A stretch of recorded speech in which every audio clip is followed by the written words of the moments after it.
O cafénapolitica.com.br e a TV Cidade Livre de Brasília trazem hoje um programa diferente. Nós fomos à Venezuela participar da Feira Internacional do Livro, que juntamente com as de Cuba e da Argentina formam os 3 eventos culturais e políticos mais importantes de todo o continente americano.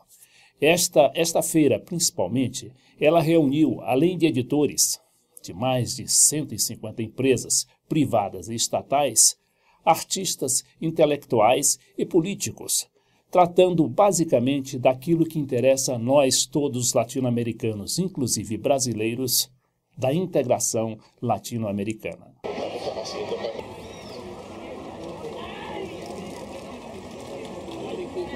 Nós estamos aqui na 8ª Feira Internacional do Livro da Venezuela, que se realiza em Caracas todo ano e que traz uma porção de gente, não só interessados na literatura, como gente mobilizada para trabalhar esse projeto nacional de emancipação e de soberania da Venezuela. Então aqui a gente vê estudantes, vê intelectuais, vê militares, sobretudo cadetes da Marinha, do Exército, da Aeronáutica, que se misturam com toda essa massa grande. Se calcula que a feira vai ter cerca de 200 mil ou mais de pessoas, né? Só na instalação foram 11 mil, já no final de semana seguinte, são 10 dias ao todo, vieram 60 mil pessoas no final de semana. Então, eu estou aqui, FC Leite Filho, né? E com a companheira da TV comunitária de Brasília, TV Cidade Livre de Brasília, canal 8 da NET, a companheira Helena Iono, uma produtora, né, e também a articuladora dessa feira, porque ela tem um stand, que é o stand do Brasil e de companheiros da Europa, nas edições Ciências e Políticas, que é o stand do Brasil número 133. Então, Helena, eu queria perguntar a você, como é que você se sentiu aqui na feira e como foi o resultado, né, do stand, como é que se foi a venda do material que você trouxe e também como é que você viu todo esse panorama da feira? Fala. Estamos aqui na Feira Internacional do Livro de Caracas, FILVEM 2012. E respondendo à pergunta do jornalista e companheiro Leite Filho, com quem temos compartilhado todas essas emoções, alegria, essa vida política que esta Feira Internacional do Livro significa para o povo venezuelano e para o mundo, né? Nós queremos aproveitar essa oportunidade para fazer conhecer esse clima que se vive aqui em Caracas, que é, na realidade, um grande festival de cultura, de leitura, que demonstra o nível atingido pelo governo, pela Revolução Bolivariana, de elevar a capacidade, a preocupação e as possibilidades de leitura para o povo, né? Nós encontramos aqui estandes maravilhosos, com preços populares, né? O estande do Ministério da Cultura, inclusive livros do Brasil, de escritores brasileiros, Gilberto Freire, Graciliano Ramos, Jorge Amado, e também um público muito interessado que particularmente pudemos constatar o seu nível através do nosso stand das edições Ciência, Cultura e Política, onde existe um grande interesse pelos temas internacionais, pela questão da Líbia, pela questão do Oriente Médio, da União Soviética, do pensamento vivo de Trotsky e também pelo processo no Brasil. Foi notável a participação, a visita que nós recebemos de vários estudantes da Universidade Bolivariana, porque aqui na Universidade Bolivariana existe uma faculdade, um curso de língua portuguesa. Então existe um grande interesse desse tipo de publicações em português, mas também pelo tema do Brasil, do que passa no Brasil, da situação atual. Helena, o português aqui no Brasil, aqui na Venezuela, é um pouco estranho, né? Porque nós somos, infelizmente, uma língua muito pouco falada no mundo inteiro, né? Mas mesmo assim, os venezuelanos, eu notei nele, não sei se foi essa a sua impressão, de que eles estão muito interessados em saber, tanto é que adquiriram obras nossas em português, dizendo que sabiam um pouco de português, mas eram para eles um desafio de ler em português, né? O que você acha disso? Pois é, eu acho que até a qualidade humana, a coragem humana, o interesse cultural que essa revolução despertou nos povos é algo que se expressa nessa preocupação de comprar livros em português, mesmo não sabendo bem o português, mas também sabendo que existe algo de comum entre o povo português, quer dizer, o povo de origem de língua portuguesa, e os espanhóis, né, os que têm a língua espanhola, e sobretudo estimulado pelo processo de integração da América Latina, né, porque nós devemos recordar sempre que o presidente Lula mesmo decretou, né, criou uma nova lei na qual as escolas, universidades teriam como segunda língua estrangeira o espanhol também, né? E aqui a Universidade Bolivariana e outras escolas ensinando português, tudo isso faz parte de um clima de integração. Então o povo se sente seguro, disposto a ler em português e sobretudo porque os temas são temas políticos, os que nós temos vendido, né? Sobre a Líbia, sobre ciência, cultura, América Latina, Nicarágua, né? Sobre o Brasil, que eles estão interessados. Então a integração das línguas se torna também mais fácil pelo interesse social e político comum. Leite Filho, como é que você encontrou essa situação aqui na Venezuela, nesse momento, particularmente em que o presidente Chávez se encontrou em Cuba? Aliás, hoje ele está voltando da sua primeira operação.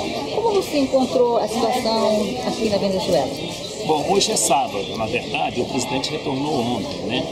Mas eu julguei encontrar aqui um ambiente de apreensão, né, de muita instabilidade, por causa justamente da enfermidade do presidente. Porque é a segunda vez que ele tem essa recaída, né? Aliás, é uma recaída que ele tem, né? Em face da situação do câncer, né? Que é uma doença muito difícil de ser tratada, né? E muito complexa. Mas qual foi a minha surpresa? É que aqui me pareceu tudo tranquilo, né? Tudo muito funcionando normalmente, né? Sem agitação política, nem agitação de massas, a não ser, claro, né? Os naturais reclamos da oposição pelo fato de o presidente governar de Cuba e não de governar aqui da Venezuela. Bom, isto também é muito interessante, porque o presidente, ao se tratar em Cuba, ele quis mostrar também, não só por razões de segurança, mas para dizer que Cuba e Venezuela é a mesma coisa, né? Como se ele estivesse no Brasil, porque, afinal de contas, aqueles que defendem a integração latino-americana, eles querem que os países se entrelacem, né? Tenham um tipo de relação bem íntima. E qual é o problema do presidente governar de Havana, né? O presidente dos Estados Unidos, por exemplo, ele sai para Moscou, sai para Londres e fica governando de lá, nem passa o cargo ao vice-presidente da República. Só que ninguém fala nada disso, fala contra porque o Chávez. Qual é o problema do presidente governar de Cuba se ele tem à mão, hoje em dia com a internet principalmente, os presidentes dos Estados Unidos, o presidente atual, inclusive, ele governa, inclusive no Brasil, ele esteve no Brasil, governou do Brasil, né? Isso é normal acontecer. Agora, o que é importante assinalar é que a situação da Venezuela está completamente estável. É claro que, e eu notei também, isso é muito importante, porque o presidente, eu acho, que estruturou sua base política e também a sociedade venezuelana para que ela não fosse novamente surpreendida com tentativas de golpes militares, midiáticos, como ocorreu em abril de 2002. Né? Hoje, dificilmente haveria isso, mesmo chegando-se a ter em mente um possível desfecho final do Chávez, né? Que, claro, isso é possível, né? Ainda que ele tenha retornado ontem de Cuba, né? E hoje a gente está falando no sábado, 17 de março, e ele tenha demonstrado que está relativamente bem de saúde. Bom, então, agora, Helena, eu gostaria também de ouvir a sua opinião sobre o momento que você encontrou na Venezuela. Porque essa pode ser uma visão pessoal minha, né? Pessoal minha, pode até ser uma visão apaixonada, não duvido nada, porque todos nós tentamos ser objetivos, mas somos engagés, como falam os franceses, engajados politicamente. Então é importante, Helena, que eu ouça também a sua opinião sobre, né, o momento que você encontrou na Venezuela. O que eu encontro aqui na Venezuela é que existe, logicamente, uma grande preocupação, comoção pelo fato da saúde do presidente Chávez, justamente porque o presidente é uma figura central, uma figura política, organizadora central aqui para esse processo, e estamos nas vésperas de um processo eleitoral. Mas o que eu notei é que não existe nenhum abatimento, temor no povo. O povo se sente assim muito seguro, muito confiante, primeiro de que o presidente vai se restabelecer bem, ele está bem de saúde, ele expressa também no vigor das suas palavras, das suas ideias. Ele esteve desde Cuba organizando reuniões ministeriais, dirigindo o país, assinando acordos, assinando projetos, financiamento para vários projetos sociais aqui no país, e o processo continuou, os ministros continuam atuantes. Aliás, o Chávez tem reivindicado até uma iniciativa maior, um fervor maior por parte dos ministros, dos outros representantes do governo e do próprio povo, né, que está organizado no Partido Socialista Unido da Venezuela, nas comunas. Em todos os lados se vê mobilização, discussão, controle social dos projetos que estão sendo aplicados aqui na Venezuela. Ô, Helena, por falar em projeto, você sabe que uma das bases, diríamos assim, da sustentação, né, do atual regime, o regime novo, claro, regime mais popular do governo, é justamente a educação, né, os projetos de educação, de liberação da população do analfabetismo, da saúde, né, e também das grandes obras viárias feitas pelo governo. Então, como é que você, que também passou algum tempo e sempre vem à Venezuela, como é que você sente na população em relação a esses projetos, principalmente o educacional?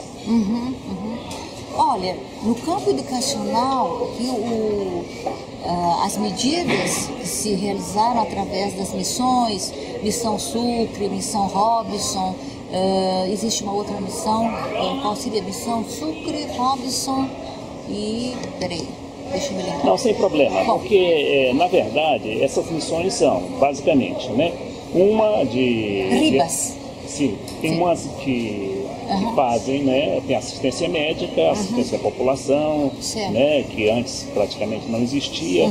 Hoje cada venezuelano é assistido pessoalmente, inclusive em casa com médico de família. Então nós temos a missão Barrio Adentro também, né, que promoveu essa grande, digamos, rede educacional que não existia também, né? Então, por exemplo, hoje todo mundo estuda na Venezuela, né? Hoje todo mundo estuda na Venezuela.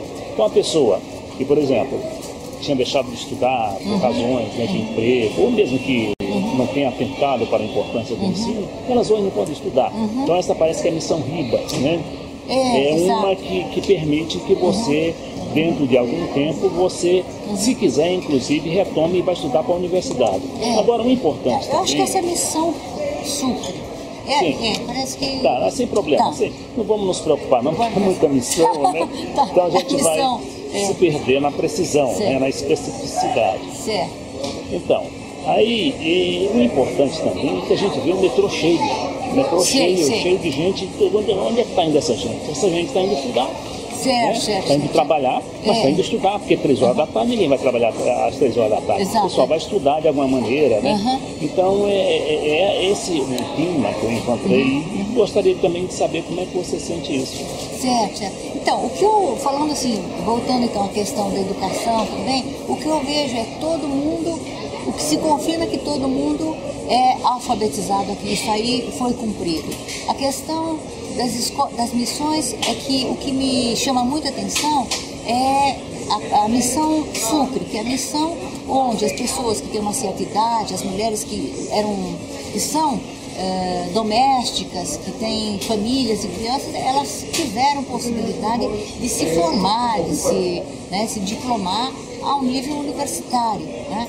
E também isso se vê assim, por exemplo, nos metrôs cheios, eles estão cheios ainda mesmo porque tem que se resolver ainda concluir um projeto de melhoria dos metrôs. Existem muitos acordos com a China, compras de metrôs da China, tecnologia do Brasil, a Odebrecht mesmo está ajudando. Os metrôs ainda estão abarrotados, mesmo porque é a via de comunicação mais rápida aqui dentro de Caracas, por exemplo, né?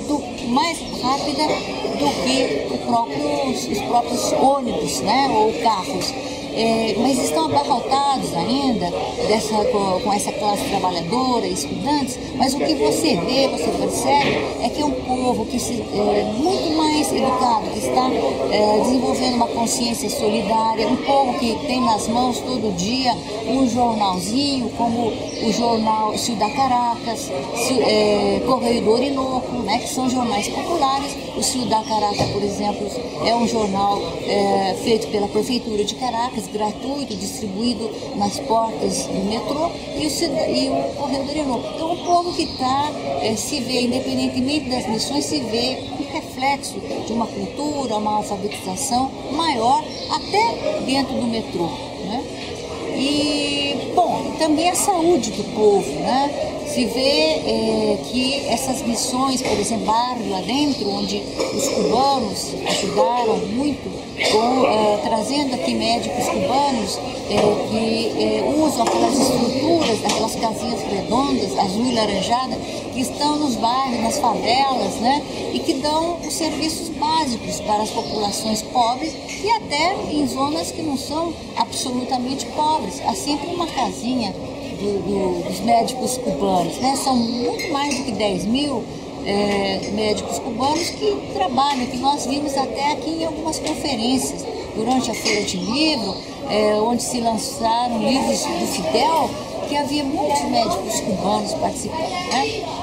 O que a gente notou também é que nos metrôs existe a guarda, chama Guarda Nacional Bolivariana, existem guardas do próprio Exército, existe também uma participação muito grande dos setores das Forças Armadas que estão trabalhando, protegendo, junto à população, né? Além das milícias populares, né? Que existem aqui na Venezuela, existe já cerca de 400 milicianos, que são pessoas do povo que estão se preparando até para defender essa revolução que está ameaçada, porque os grandes meios, os grandes interesses econômicos, os grandes bancos, por exemplo, o Banesco é um deles, que aqui nesses dias organizou uma reunião com o nosso, você já sabe, né, o Fernando Henrique Cardoso, que já levou a economia do Brasil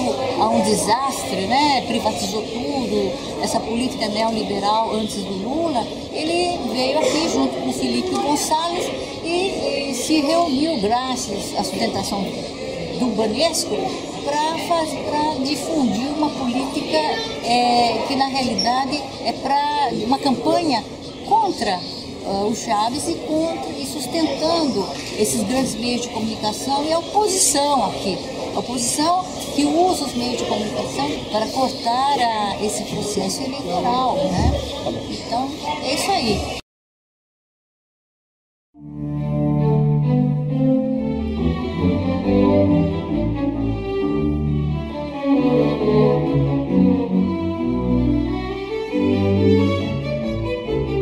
Música